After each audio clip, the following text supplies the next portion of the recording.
প্রশান্ত মহাসাগরের বিশাল নীল জলের মাঝে চলছিল মার্কিন বিমানবাহী রণতরী ইউএসএস কার্ল ভিনসন। হঠাৎ একদিন মাথার উপর দিয়ে গর্জন করে উড়ে গেল এক রুশ যুদ্ধবিমান।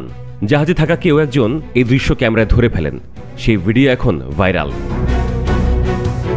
ভিডিওটি আপলোড করা হয়েছে ইনস্টাগ্রামে রায়ান্স ওয়ারবার্স নামে একটি অ্যাকাউন্টে। সেখানে দেখা যায় রাশিয়ার তৈরি 1138N সামরিক বিমান খুবই নিচে মার্কিন রণতরীর একদম উপর দিয়ে উড়ে যাচ্ছে। সেই সময় আকাশে পাহারা দিচ্ছিল মার্কিন F-35C ও FA-18F যুদ্ধবিমান। যিনি এটি শেয়ার করেছেন, ভিডিওর ক্যাপশনে তিনি দাবি করেছেন ঘটনাটি ঘটেছে রাশিয়ার উপকূলের কাছাকাছি। তার মতে পুরো সপ্তাহ জুড়ে রুশ বিমানগুলো আমাদের ঘিরেই ঘুরছিল।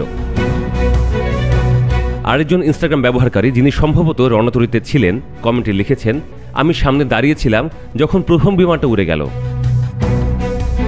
তবে এই ভিডিও ও দাবিগুলোর কোনোটাই এখনও সরকারিভাবে নিশ্চিত করা হয়নি। মার্কিন নৌবাহিনী ও রাশিয়ার পক্ষ থেকেও কিছু বলা হয়নি।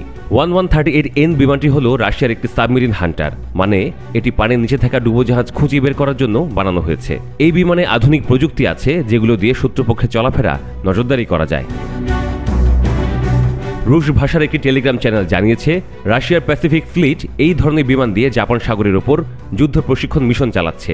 অন্যদিকে মার্কিন ইউএসএস কার্ল ভিনসন জাহাজটি ছিল পূর্ব চীন সাগরে একটি যৌথ মহড়ায়। সেখানে জাপান ও দক্ষিণ কোরিয়া নৌবাহিনীর সঙ্গে মার্চ 17 থেকে 20 তারিখ পর্যন্ত প্রশিক্ষণ চালিয়েছে তারা। মার্চ 15 তারিখে কিছু ছবি অনুযায়ী কার্ল ভিনসন তখন ছিল জাপান সাগরে। এরপর এই যুদ্ধ জাহাজকে মধ্যপ্রাচ্যের দিকে পাঠানো হয়, যেখানে হুথি বিদ্রোহীদের বিরুদ্ধে মার্কিন অভিযান চলছে।